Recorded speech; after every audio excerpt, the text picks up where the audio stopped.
Bonjour Internet. Aujourd'hui, je te propose mon top 5 des jeux euro. Euro? Qu'est-ce que ça veut dire exactement? Nous, on s'est posé longtemps la question, c'est quoi un jeu à l'européenne? Parce que tu sais, Internet, longtemps, le monde a été divisé en deux hémisphères. Les jeux à l'américaine et les jeux à l'européenne. Il fallait un peu choisir son camp. Et ça nous a toujours paru un peu étrange, cette division-là, d'inscrire un jeu selon sa provenance, selon... Et comment est-ce qu'un pays, mettons, comme l'Allemagne, peut avoir une école, une façon de faire des jeux? Aujourd'hui, ces catégories-là ont pas mal été défaites. Tu peux être un Américain et faire un jeu d'inspiration européenne. Et nous, on nous a toujours reproché un peu d'avoir... que c'était notre angle mort, les jeux euro. Mais on adore les jeux euro. C'est juste que, typiquement, les jeux euro ont des interactions plutôt indirectes entre les joueurs. Et nous, on aime ça quand ça brasse. Alors aujourd'hui, je te propose 5 jeux euro avec un peu de zeste, un petit peu d'épices, des jeux qui nous ont plu, nous et tu game. Alors voilà, je te balance ça sans plus tarder, mais je te préviens, il y a quand même des petits moutons à gauche, à droite, puis des cubes en bois.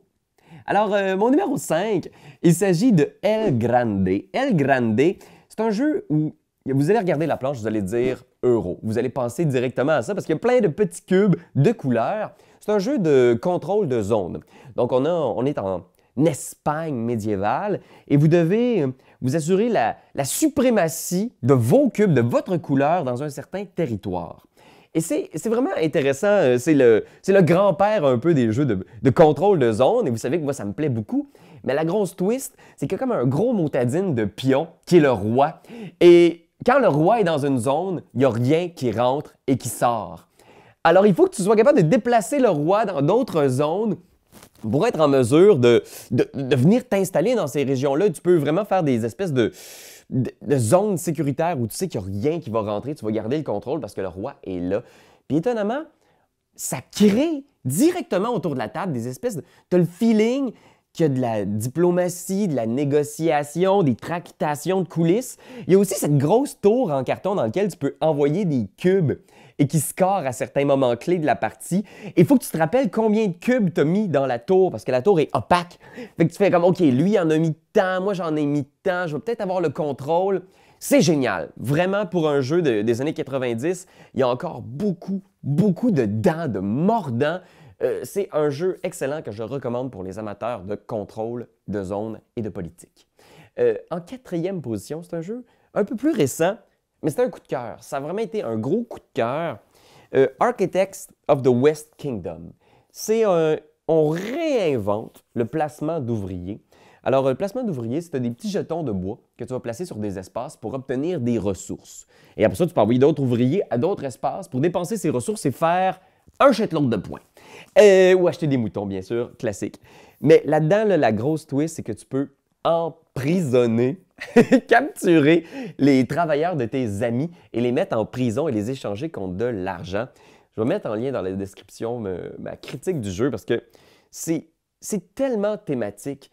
C'est très euro, là, je veux dire, les interactions ne sont pas nécessairement directes, mais c'est tout tellement thématique. À chaque fois que tu vas faire une action dans certains espaces, tu vas venir aussi soit gagner de l'honneur ou en perdre. Et là, il y a certains espaces où tu ne pourras juste plus aller.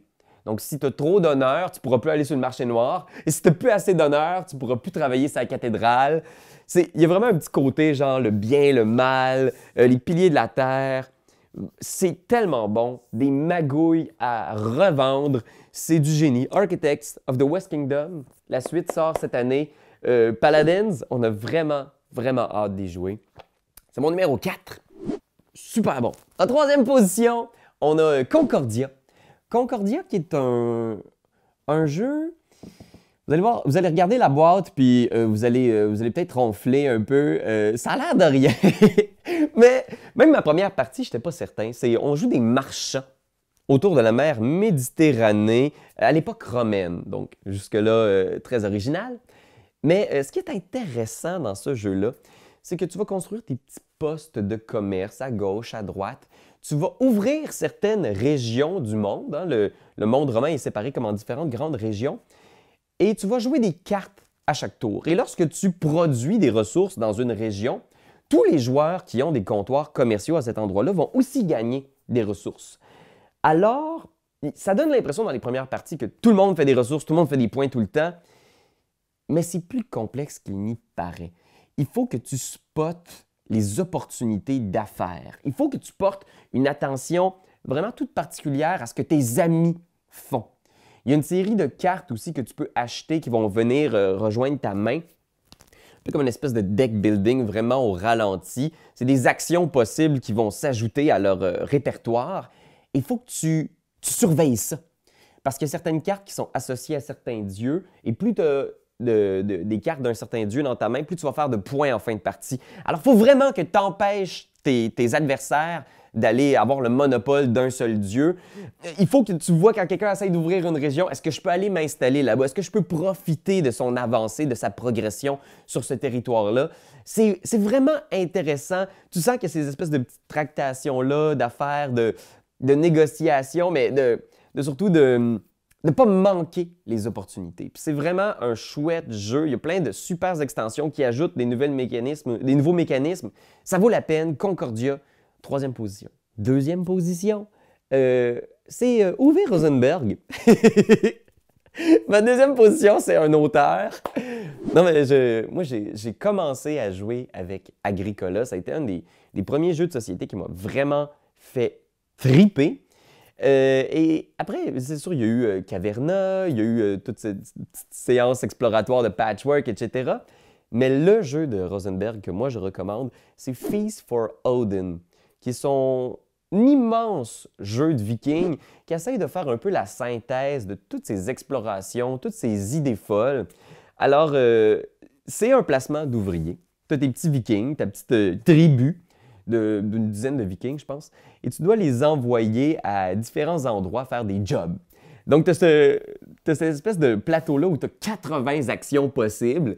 Et là, si tu veux chasser une baleine, ça va te prendre 5 vikings. Ça va mobiliser la moitié de tes forces, mais ça va t'en donner des ressources. Fait que tu envoies ton monde là-bas, puis les ressources, ce sont des petits tétrominés. Les tétrominos, vous savez, ces petites pièces en carton là, qui donnent un peu un aspect Tetris. Et là, ces petites pièces Tetris-là, tu dois les placer dans ton jardin de vikings. Et il y a certaines pièces que tu peux transformer en... Mettons que tu ramasses une grosse baleine, là. Tu peux la transformer en outil, tu peux la transformer en vêtements, tu peux... C'est incroyable le nombre de possibilités. L'ouverture d'actions possibles est juste étourdissant. Mais c'est tellement le fun. Puis ça vient vraiment combler aussi, là, si vous aimez ça, mettre le petit morceau pour combler le dernier espace qui vous manquait à fermer dans votre jardin, là, le moment satisfaisant d'avoir un jardin bien rempli, là, vous allez vraiment triper. Si vous aimez Tetris, les placements d'ouvriers, Agricola, Feast for Odin, c'est très gros, je vous préviens, mais c'est très le fun. Et finalement, mon meilleur jeu, Euro. Celui qui nous a le fait le plus triper en gang chez Etu Games, c'est un jeu auquel on a joué beaucoup, c'est Orléans. C'est de Rainer Stockhausen, puis c'est le genre de jeu qu'on a joué juste assez. On a toujours le goût d'y retourner. Tu sais, des fois, tu brûles un jeu, là, tu fais comme « Ah, on trip », tu fais une dizaine de games, puis après ça, il dort. Celui-là, là, je pense qu'il n'y a pas une journée où j'ai pas le goût de jouer à Orléans. On l'a gardé bien frais dans nos mémoires. C'est un jeu de bag building. Donc, contrairement à certains jeux de deck building où tu vas construire un paquet de cartes à ton image, là, tu as un petit sac de velours dans lequel tu vas mettre des jetons en carton d'ouvrier. Et tu vas le construire à ton image. Donc, tu vas peut-être avoir beaucoup de chevaliers, tu vas peut-être avoir beaucoup de marchands, tu vas peut-être avoir beaucoup de petits ingénieurs qui vont améliorer ton industrie, ton entreprise. Et le but, bien sûr, comme toujours, c'est de générer des points de victoire. Et ce qui est bien, c'est qu'il y a plein de façons d'aller chercher ça. Puis j'aime beaucoup le contrôle qu'on a sur notre sac. Tu sais, moi, il y a beaucoup de trucs qui me font chier dans les deck building où tu as l'impression juste à mener de te ramasser avec un deck sur lequel tu n'as aucun contrôle, puis tu fais juste piger des trucs. Je ne sais pas ce que je vais piger, j'ai trop de cartes.